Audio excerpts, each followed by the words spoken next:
Hi, Pastor Dan Smith here with your daily devotion for Wednesday, July 8th. Today's reading is from Jeremiah chapter 13. I'll read it the first time to just let the words come in and make their impression on us. Then the word of the Lord came to me. Thus says the Lord, just so I will ruin the pride of Judah and the great pride of Jerusalem, this evil people who refuse to hear my words, who stubbornly follow their own will, and have gone after other gods to serve them and worship them, shall be like this loincloth, which is good for nothing. For as the loincloth clings to one's loins, so I made the whole house of Israel and the whole house of Judah cling to me, says the Lord, in order that they might be for me a people, a name, a praise, and a glory.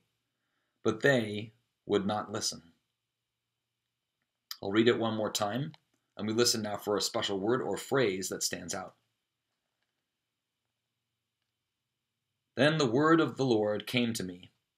Thus says the Lord, just so I will ruin the pride of Judah and the great pride of Jerusalem, this evil people who refuse to hear my words, who stubbornly follow their own will, and have gone after other gods to serve them and worship them, shall be like this loincloth, which is good for nothing.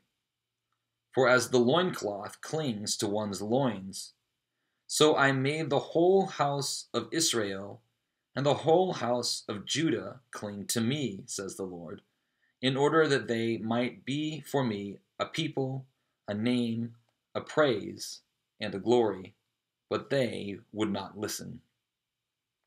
For me, the word was loincloth.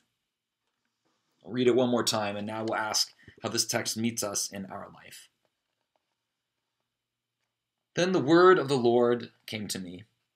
Thus says the Lord, just so I will ruin the pride of Judah and the great pride of Jerusalem, this evil people who refuse to hear my words, who stubbornly follow their own will, and have gone after other gods to serve them and worship them, shall be like this loincloth, which is good for nothing.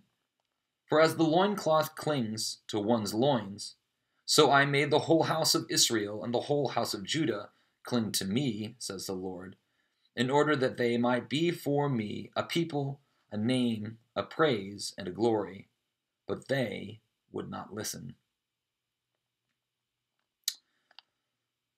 I'm not sure why loincloth stood out at me in particular, but it's interesting that in this text, God makes very clear through the mouth of the words of Jeremiah that God is the one that made Judah, the southern kingdom of Judah, cling to God, that made Judah for God, to be in connection with God, and yet still they would not listen, still they fell away, still they were unfaithful.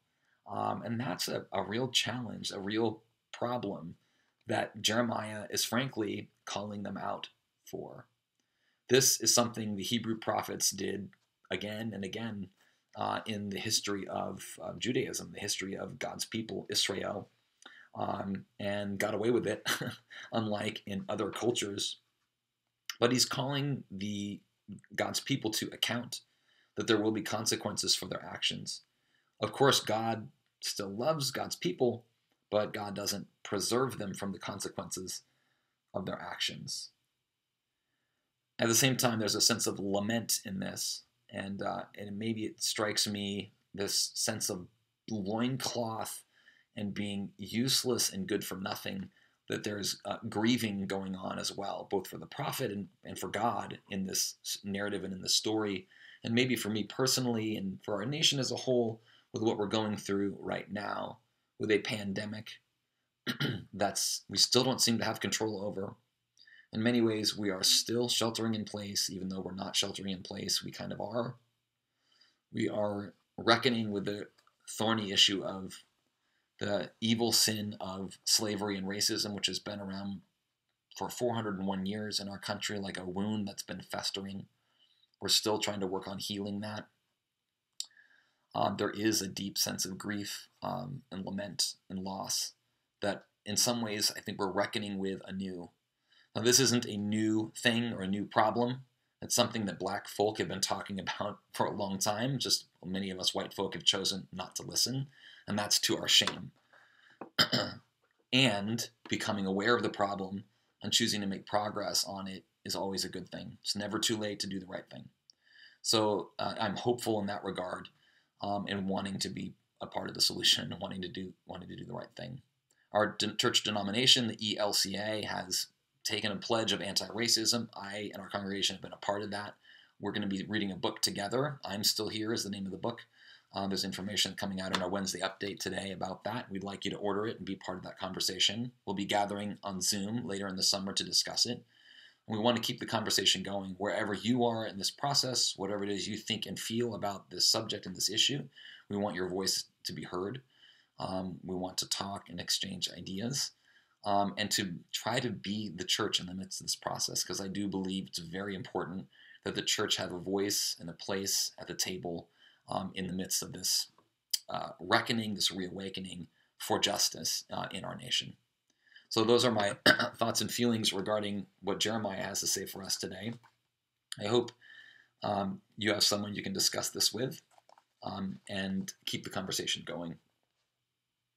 Let's close with prayer. God of faithfulness, your love clings to us like fabric to our skin.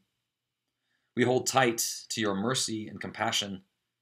Form us into your faithful people and teach us to praise you with our whole lives. Amen. Now, dear friends, I wish you blessings and peace until we meet again.